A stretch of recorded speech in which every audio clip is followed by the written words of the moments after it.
In the beginning of my hypnosis session, I felt myself drop into a place that felt familiar and peaceful, dark, old, and quiet, like a memory wrapped in summer heat.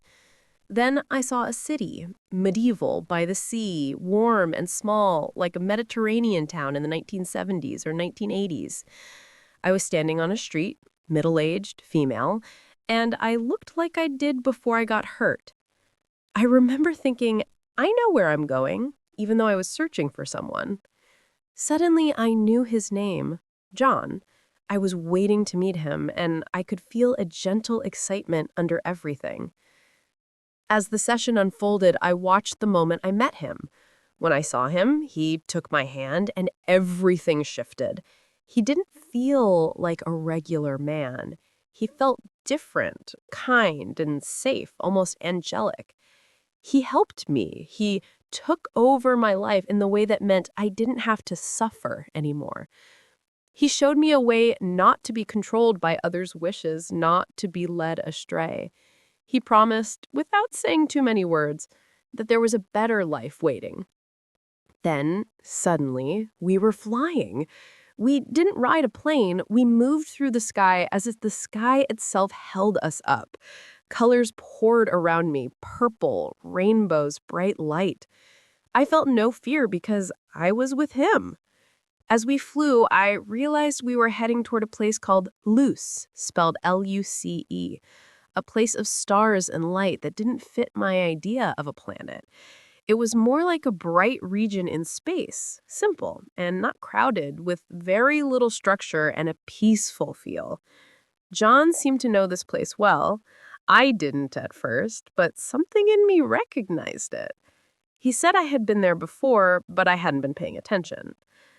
Then I remembered fragments. I had a mission there, to save souls. I had been sent to help people who had given up on their souls, people who were destroying themselves or hurting others. I saw myself as someone who could find those lost pieces and hold them. I saw that because of my own pain and illness, I could understand other people's suffering.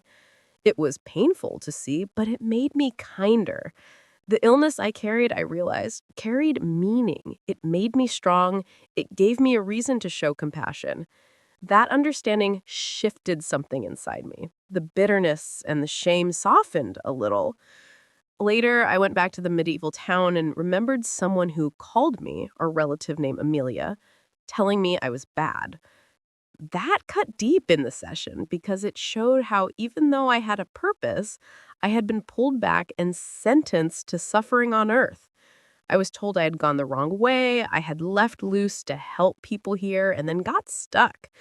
I had been to Earth 3 times, and this would be the last time. Majesty, a very large regal figure who looked like a medieval king, told me I didn't have to go back to Earth anymore. Hearing that was like someone handed me permission to rest. Then the session took me to the other side of that bright place, a whole city made of flowers.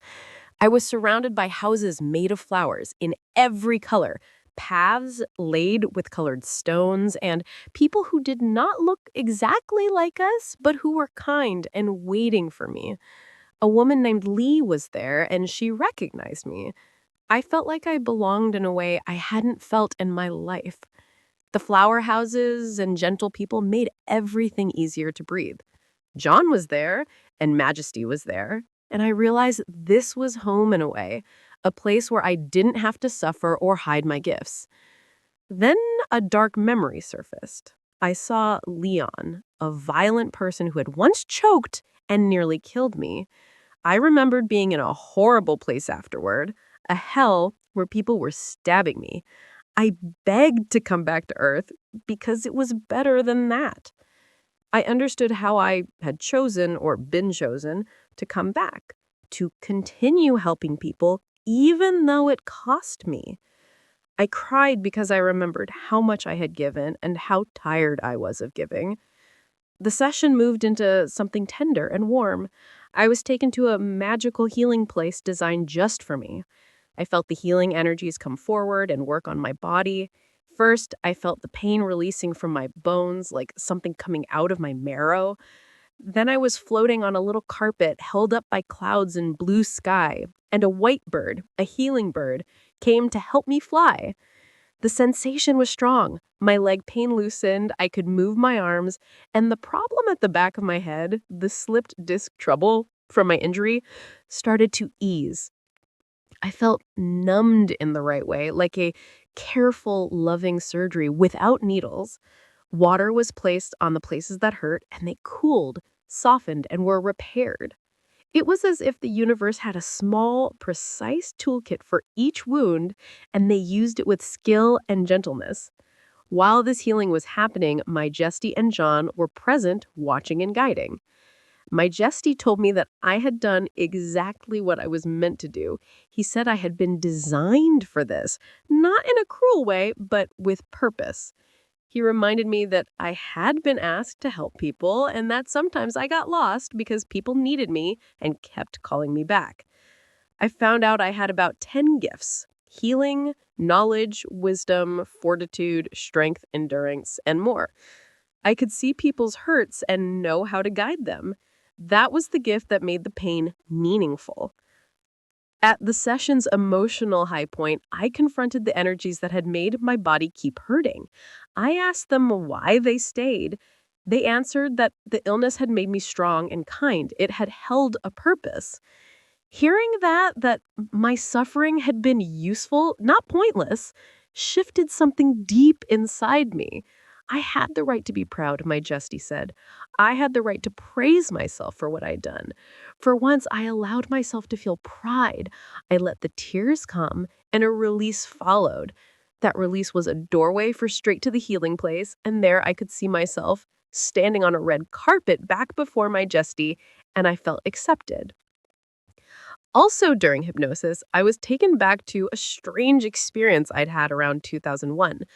One night, an earthquake shook me awake in the middle of my sleep.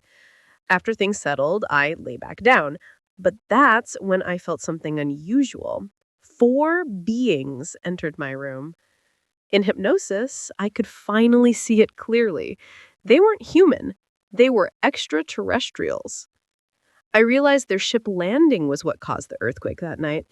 Inside, the ship was nothing like I had ever seen, bright, clean, filled with white light and shifting colors. The being spoke to me in a way that wasn't exactly words, and they called my species flea. That's when I understood the ship came from Luce, about 78 light years away. What struck me most wasn't just the distance, but the purpose behind their visit. They weren't random, they cared enough to come here. They explained that humans could be destructive, but some of us had been given roles to help souls remember who they really are. By the end of the session, the healing felt real. My body was lighter, my pain quieter, and my breath deeper. John had been my guide all along, escorting me away from the danger, holding my hand as we flew to Luce into that flower city. My Jesty said I wouldn't have to go back to Earth anymore if I didn't want to. I had been there enough times. But he also told me that whatever I chose would be honored. If I stayed, I could still be a quiet example, letting my presence speak for me. I didn't need to argue with people or carry their anger. I could simply be who I am, and that would be enough. What I learned in the middle and the climax of this journey is that suffering can hold meaning, that our wounds can become the very tools we use to help, and that there are benevolent guides watching over us, ready to step in when we are exhausted. I learned that even when I felt pushed and used, there was a pattern, a design, and a community on the other side who loved me and believed in my gifts. I learned that allowing myself to feel proud and to accept help from John, from my Justy, from the healing beings, didn't make me weak, it made me whole. At the end of the session, I came back to the present slowly. I felt recharged and lighter. I knew that I could visit that flower house and Luce again in meditation or sleep. I felt I could reach out to my Jesty and John in small ways when I needed guidance. The final gift was a new perspective. People who hurt me were often hurting inside and had forgotten where they came from. I didn't have to fix everyone. I could live my life as an example, let my compassion ripple out, and rest when I needed to. Coming out of hypnosis, I felt surprised and quietly amazed. The city by the sea, the flying, the purple light, the flower houses, the red carpet acceptance all stayed with me. More than the images, I carried back a knowing. I have a purpose, my pain was not wasted, and I am deeply supported. I can choose to continue helping or choose to rest in the flower city.